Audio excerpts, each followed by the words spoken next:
So, Professor Niels Harrit, you examined the rubble that came from the World Trade Center. What did you find in it?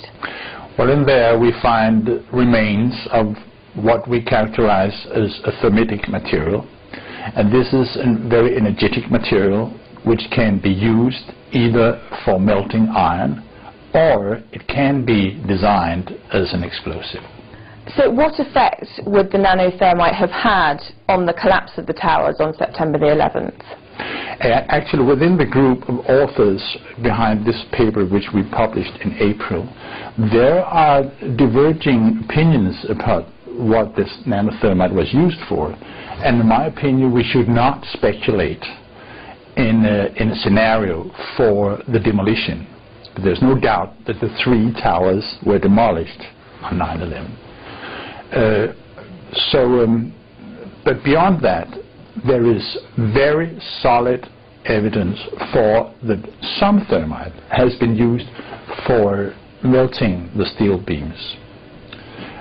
We should not, we do not know if the thermite that we have found is the same thermite which has been used for melting the beams. It's very, very possible that different varieties was used, and I personally am certain that conventional explosives were used too in abundance. And when you say in abundance, how much do you mean? Tons. 100 tons. So many tons. We're not just talking about nanothermite, in fact, we're talking about both nanothermite and conventional explosives used in large quantities. Yeah, but we have not found remains or traces of conventional explosives. Actually, we have suggested and recommended to NIST, which is the National Institute of Standards and Technology, that they should look for remains or traces of explosives, and they have refused to do so every time. They have not investigated it. And in terms of the nanothermite, the traces of which you did find, what are the possible explanations for its presence in the World Trade Center? I mean, could it have been in the aeroplanes? Could it have been a naturally occurring substance in any way? Well, the 2 last questions or options I can definitely rule out. It cannot have come from the aeroplanes, and well, if it has been there on beforehand, those who put it there, I urge them to step forward and tell us how and why it got there. One thing which has been mentioned frequently in the discussion following our publication is that this could be the primer paint which was applied to the steel beams in order to prevent corrosion. And many of the ingredients are the same in terms of iron oxide, as I told you, which is the red color you see on steel beams usually when it's protected. It's the iron oxide. So some of the chemicals in there are the same. But the composition of the primer paint used, there are 2 very good reasons for this not being paint, in my opinion. One is that the composition, chemical composition of the paint, primer paint used in World Trade Center, according to NIST, the National Institute of Standards and Technology, is vastly different from what we are seeing. To be specific, I say we are missing large amounts of chromium and zinc and magnesium. Next, which can be understood by everyone, is that the paint applied on the steel beams are stable to elevated temperatures. NIST did experiments with the steel beams because they wanted to use the appearance of the paint as a measure for the temperature the steel beams had been exposed to. And let me be specific. So when you heat up this steel beam at 250 degrees centigrade, it starts cracking. Now this is because the steel expands more than the paint. So they get what they call mud cracks. And they keep on cracking until a temperature about 650 degrees, where it starts peeling off, forming scales.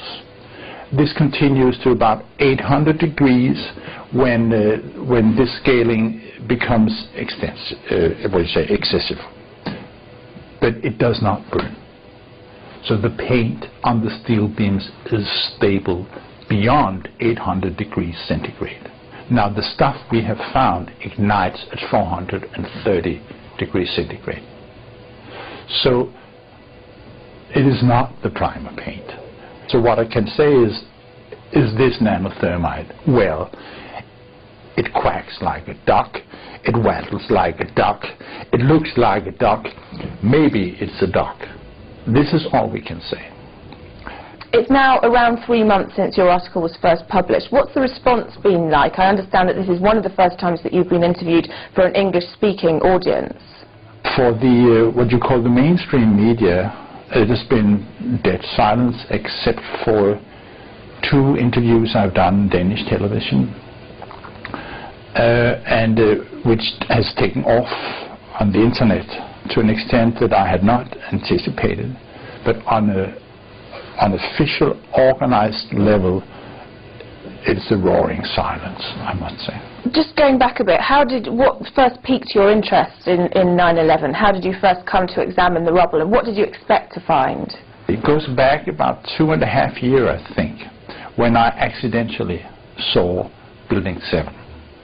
And to those who do not know this, we should make it absolutely straight that there were 2 airliners, but there were 3 skyscrapers. Most people associate World Trade Center with the Twin Towers. But World Trade Center was a center. There were 7 buildings. And the towers have number 1 and number 2. Now number 3, number 4, number 5 and number 6 were relatively small buildings from 9 to 22 stories. But Building 7 was a huge building, close to 200 meters high, 47 stories, with a footprint of the level of a small soccer field. And it came down 20 minutes after 5 in the afternoon. This was 7 hours after the North Tower collapsed. And I saw this accidentally, and I said, what is this? This is World Trade Center. What? And I had to see it again, because as most people, I didn't know about Building 7. And it is going down completely symmetrically in 6.5 seconds. It's going down with this zip. And as a scientist, you're trained to watch your environment in an analytical fashion. You always think, now how does this happen, how does this happen? And this I just couldn't understand and cope with. Why should this building come down, which I've never heard about before? In itself, I think this should raise some eyebrows, actually. Why haven't I heard about Building 7 before? And then it's coming down like this with no apparent reason.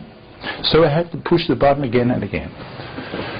And it took me weeks actually to digest this. And I think this is common to most persons, to realize what you have seen. But once you have realized this, there is no way back. So you can either speak out or you can live in shame. And from that on I got more interested. And I found that the evidence for controlled demolition is overwhelming. The evidence for thermite is also, first, I told you that the thermite reaction produced molten iron. Now molten iron was pouring out of one of the towers. Molten iron was in pools of molten iron in the rubble after 9/11 for weeks and months. The surface temperature was 735 degrees after 3 days of heavy showers. It took them 3 months to put out the fire.